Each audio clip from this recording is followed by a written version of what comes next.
Une lutte efficace contre l'insécurité routière passe indissociablement par la répression et par la prévention. La répression est nécessaire pour pouvoir lutter contre l'insécurité routière, c'est indéniable. Néanmoins, elle est indissociable de la prévention. Pourquoi? Et on va prendre un exemple très simple, c'est celui des radars. On sait que la présence des radars sur les routes a notablement diminué le nombre d'accidents sur les routes. Mais aujourd'hui, vous vous apercevez que beaucoup d'automobilistes ralentissent juste au moment du radar, puis réaccélèrent. Et on s'aperçoit donc que la répression a ses limites finalement.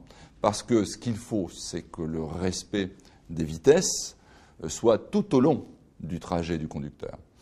Et donc on voit bien que pour que cela arrive, il faut bien expliquer au conducteur pourquoi il est nécessaire de respecter la règle, lui faire prendre conscience des dangers qu'il prend quand il roule trop vite, et ça, c'est le rôle de la prévention. Alors, le premier objectif de la prévention, c'est d'expliquer le bien fondé de la règle. Je prends un exemple, celui des cyclomoteurs. Ces cyclomoteurs sont théoriquement prévus pour ne pas dépasser les 45 km/h. Lorsqu'ils sont débridés, alors ces engins deviennent extrêmement dangereux parce que, par exemple, les systèmes de freinage ne sont pas prévus pour freiner un engin qui irait à 80 ou 90 km/h. Donc ça, ce sont des explications que l'on peut faire à travers la prévention. Le deuxième objectif de la prévention, c'est d'essayer de conseiller les gens sur la façon d'aller au-delà de ce qui est obligatoire. Là encore, je prends l'exemple des deux roues. Le code de la route n'oblige qu'à porter un casque.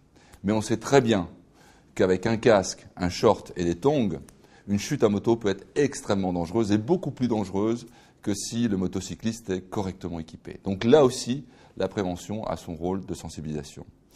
Enfin, il y a encore un troisième objectif à la prévention, c'est celui de donner des conseils aux gens pour respecter la règle. Par exemple, sur ce fléau que constituent l'alcool et le volant chez les jeunes, notamment les samedis soirs ou les vendredis soirs, le réflexe du capitaine de soirée est aussi un réflexe que l'on peut inculquer à travers la prévention et qui permettra, au fur et à mesure de la répétition du message, de faire que ce réflexe devienne généralisé.